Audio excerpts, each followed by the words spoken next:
Hello and welcome to the endocrinology series. Myself Dr. Amrita Bakshi from Ramjas College, University of Delhi. And in this series of lectures, you have understood about various glands. And in the last lecture, we have studied about the thyroid gland and the hormone produced by the gland, its role and its significance in various functions. So we will continue that lecture and conclude with the help of understanding various disorders which can be seen by the deficiency or excessive production of this thyroid hormone. So first of all, let us start with the disorders which occur due to the hyposecretion of the thyroid hormones. So the first one is creatinism, which is congenital hypothyroidism. So the name is suggesting that it is a congenital condition. So it is seen at the time of birth and is seen by the hyposecretion of these hormones. The general symptoms of these patients are that they show severe mental retardation because thyroid hormone has an important role in the development of central nervous system also. We have discussed that in the last lecture. There is stunted bone growth, and you can see a representative image of a patient having creatinism. So the treatment of creatinism involves the oral supplementation of these hormones throughout the life. So creatinism is a condition which is seen at the time of birth, but it is worthy to understand that at the time of birth, such creatinism babies appear very normal. It is because of the presence of lipid-soluble maternal thyroid hormones which can cross the placenta at the time of pregnancy. So, in the initial phases, it appears that the baby is normal. But later on, they develop mental retardation and their bone growth also becomes stunted. Now, such a hypothyroidic condition is also seen in adults. But this condition is not called as creatinism, rather it is called as myxedema. So, it is observed that it occurs 5 times more oftenly in females than the males. And symptoms of myxedema includes edema, which means accumulation of the interstitial fluids. So this edema leads to the swelling of facial tissues, which gives puffy look. So apart from edema, what else? Generally the heart rate becomes slow. The body temperature reduces, which increases the sensitivity to cold. Also, such patients exhibit dry hair and skin. They generally have weak muscles, they show lethargy, and they have tendency to gain weight. So here you can see there is a patient with periorbital myxedema. So there is the accumulation of fluid below the eyes. So that is why it is periorbital, near the eyes. Now there is a difference in myxedema and creatinism. Number one is that myxedema is seen in the adults while creatinism is observed in the children. Other than that, because brain development has already taken place in adults, so there is no mental retardation in such patients, but these myxedema patients appear to be less alert. So their treatment would be very obvious that they also have to take the oral supplementation of thyroid hormones. So these two are primary disorders related to hypothyroidism. Now let us understand the conditions with regard to what will happen if there is more of the thyroid hormones. So there is a disease named as Graves' disease, which is the most common form of hyperthyroidism, and again it is seen more oftenly in females than males. This Graves' disease usually occur before the age of 40, and it is an autoimmune disorder. So autoimmune disorder is one wherein the patient will produce antibodies that will mimic TSH. So in the last lecture you have understood the role of TSH. So if there are antibodies which are mimicking the action of TSH, so you can understand what will happen. So more of TSH, this will lead to the overstimulation of thyroid gland. So this basically leads to the growing of the thyroid gland and more production of thyroid hormones. So this leads to hyperthyroidism.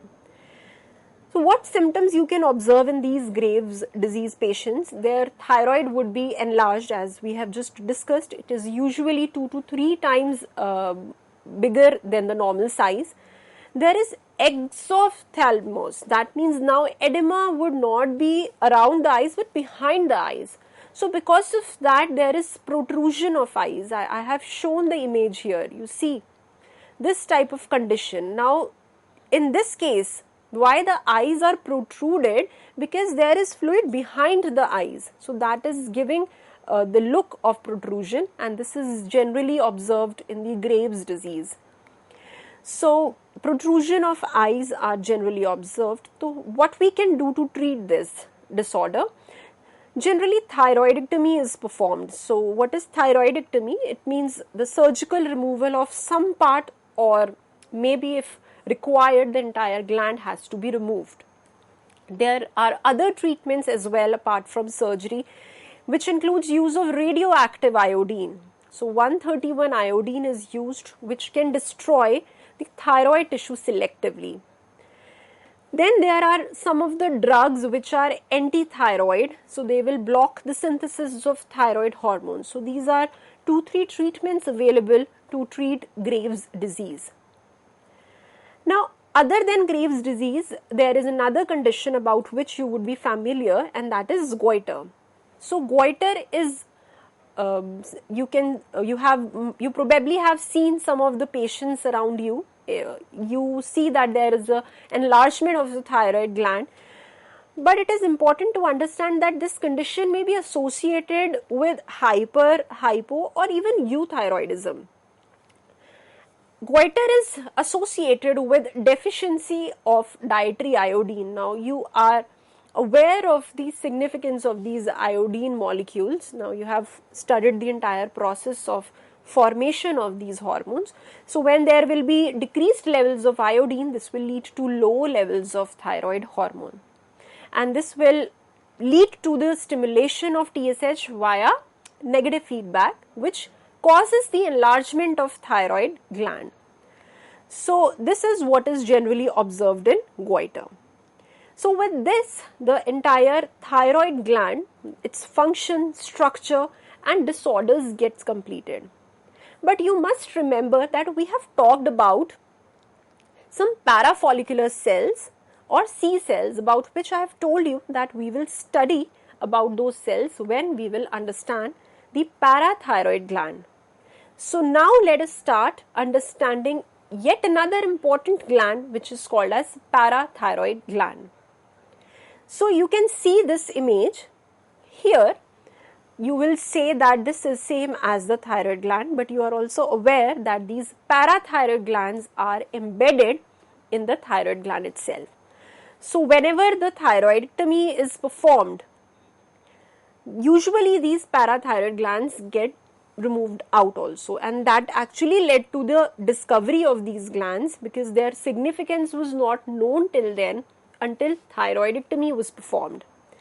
So here you can see that there are in general 2 pairs of parathyroid glands, the superior parathyroid gland and then there are inferior parathyroid gland.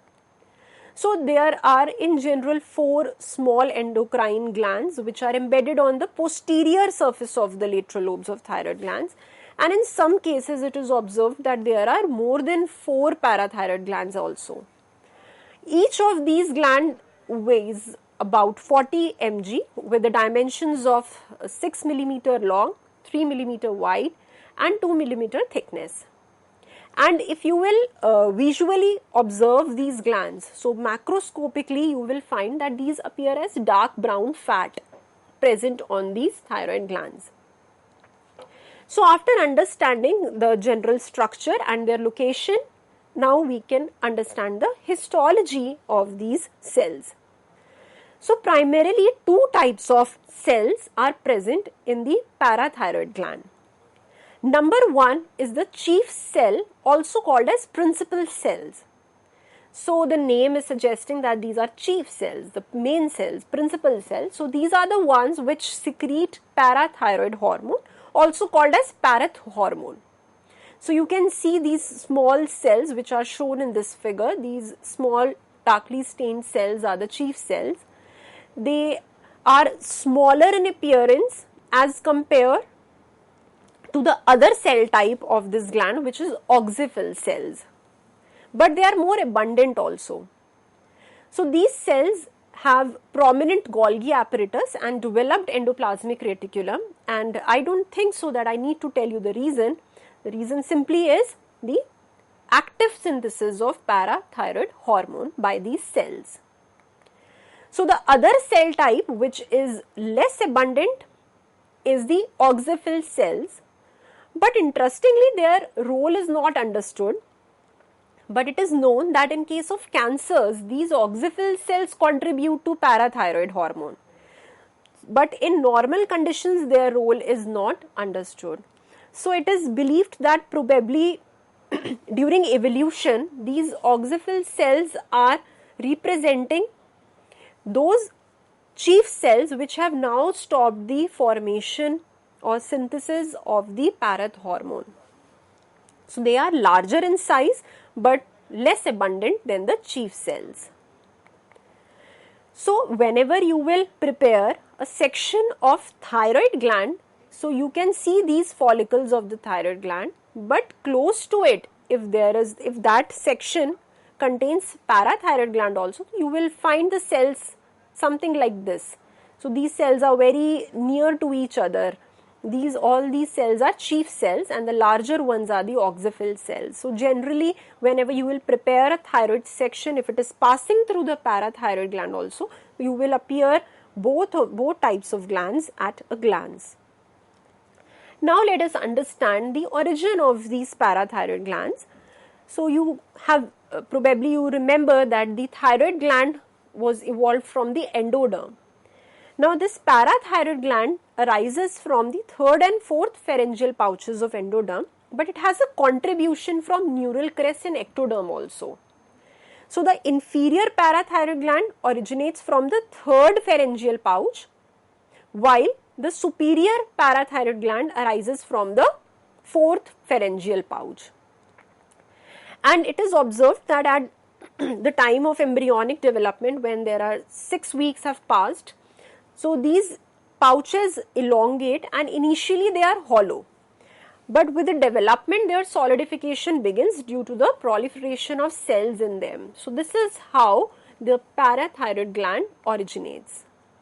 And talking about the blood and nerve supply, the parathyroid gland majorly depends on the thyroid gland. So it derives its blood supply from the thyroid gland. So there the same blood supply would work about which we have discussed for the thyroid gland. Now let us talk about the chemistry of these hormones, because we have to understand their function also. So inside the RER, a pre-pro-parathyroid hormone which is of 115 amino acid long is produced.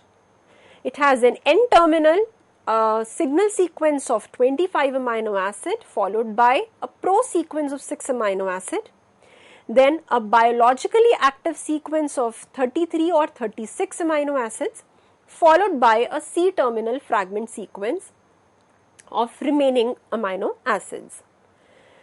This gets cleaved into pro-parathyroid hormone, which is of 90 amino acids, wherein you will see that the signal sequence gets removed. And this occurs when the pre-pro-PTH enters into the Golgi apparatus. There what happens that these pre-pro-PTH, which gets converted into pro-PTH, enters into the secretory granules and by the action of digestive enzymes gets further cleaved to form the secretory form of PTH, which consists of 84 amino acids. So now you can see that there is the biologically active sequence followed by the C-terminal fragment sequence. So, the parathyroid hormone consists of 84 amino acids, and it is the active form of the hormone which will now circulate in our blood and will target the cells and conduct its physiological actions.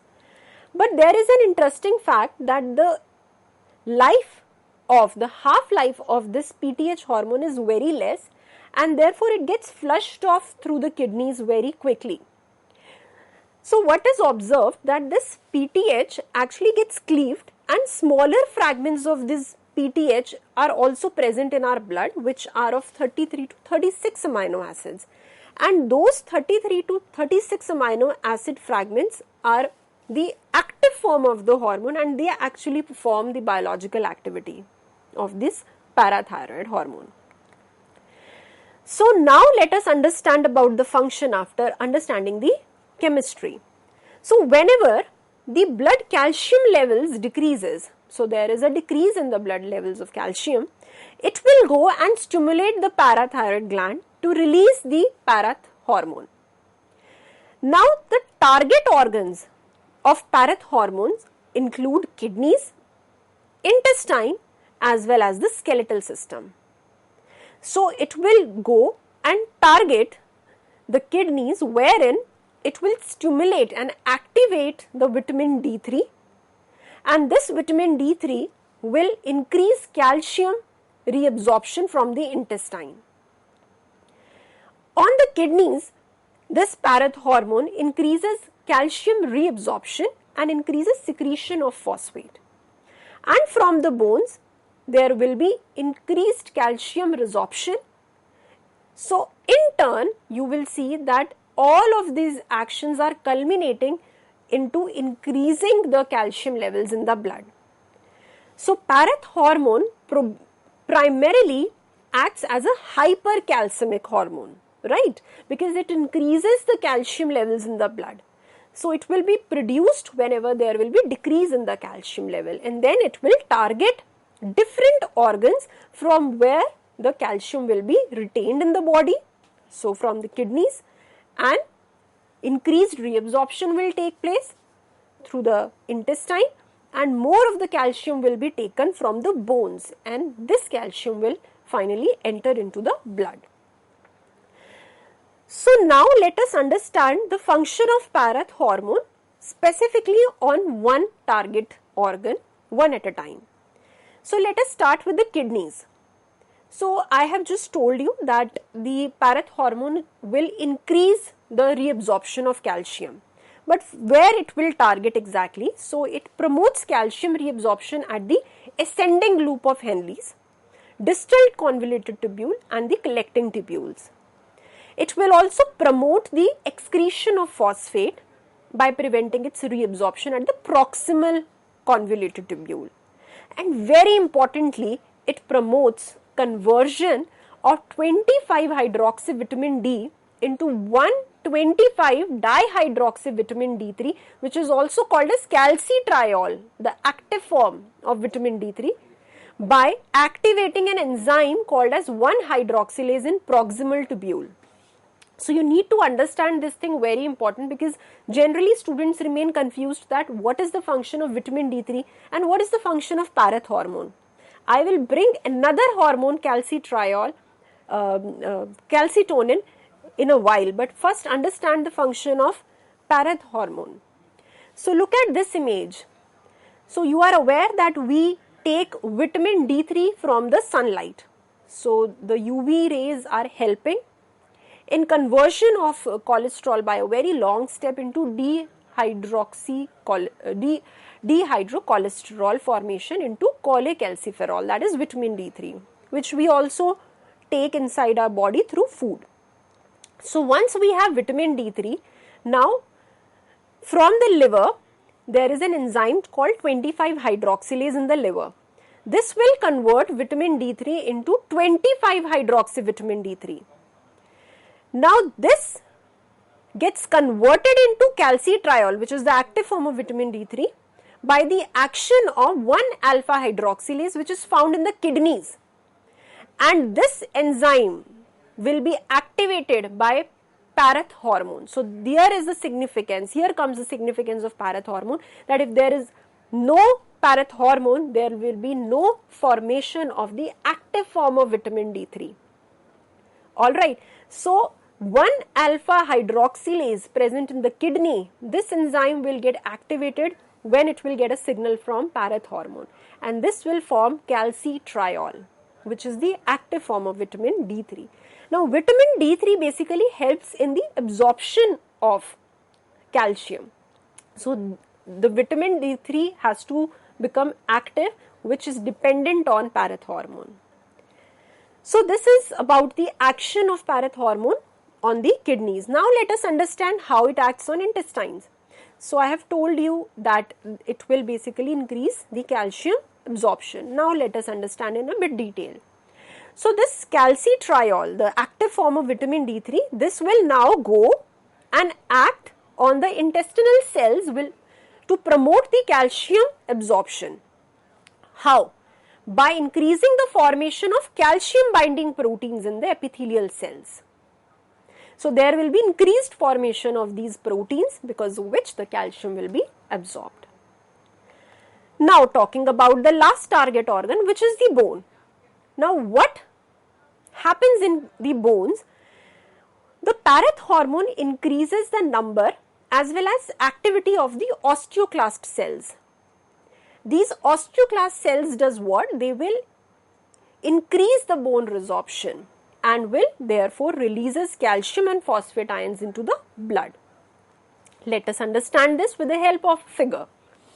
So here what happens is this parathormone as well as the vitamin D3 binds with their receptors on the osteoblast cells. So this is a bone, there are osteoblast cells.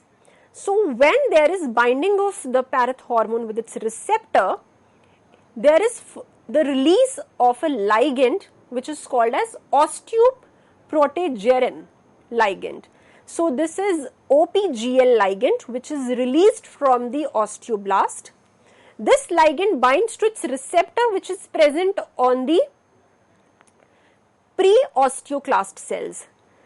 Whenever this ligand binds with its receptor on these pre-osteoclast cells, it gives a signal and leads to its differentiation into the mature osteoclasts.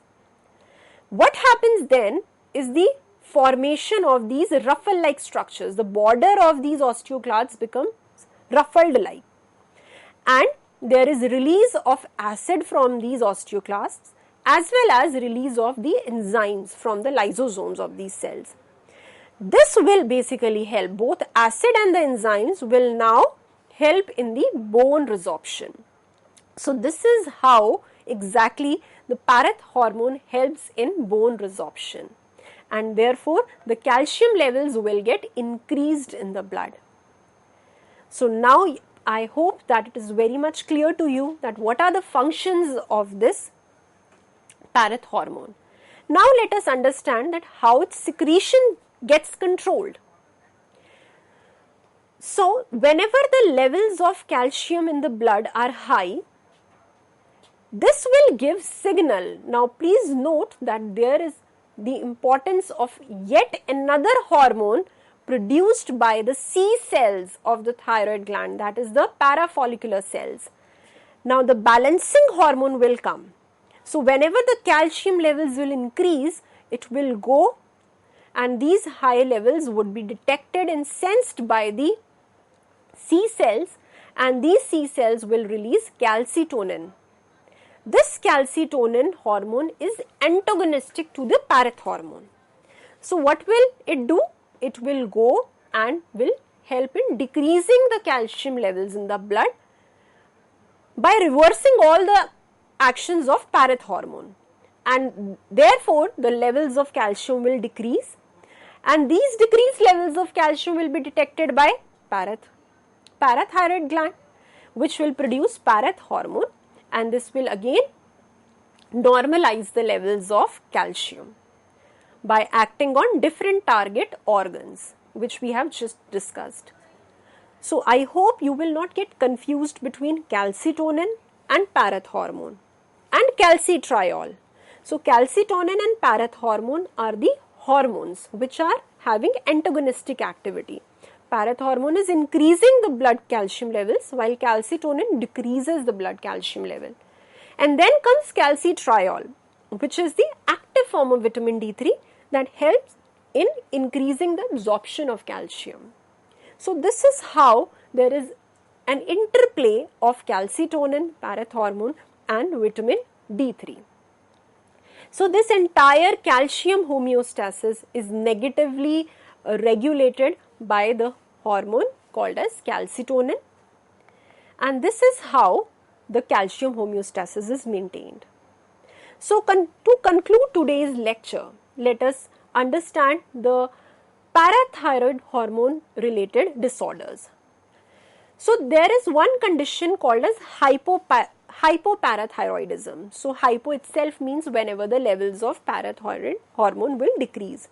So you can understand that what will happen if there is less or no parathormone. There will be definitely deficiency of blood calcium because it is hyperglycemic hormone.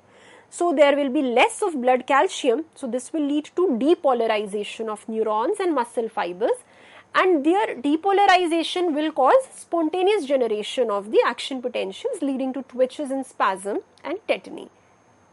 So you might think that when this condition may arise, so whenever there is any accidental damage to the gland or to the blood supply at the time of surgery of the thyroid gland, this condition may arise. And contrary to it is the hyperparathyroidism, wherein increased production of parathormone is observed, which is generally seen at the time of tumors of these glands. So what will happen if there is more of parathormone? There will be excessive reabsorption of bone matrix. So you can imagine the blood calcium levels will remain elevated, but that calcium will be indirectly taken from the bones only. So this will cause brittling of the bones. The bones will become soft. They will be easily fractured. And this high calcium level will lead to the formation of kidney stones. And generally these patients, you will observe that they have fatigue, they have lethargy, personality changes. So these types of conditions are observed in the patients having hyperparathyroidism. So this is all about the parathyroid gland.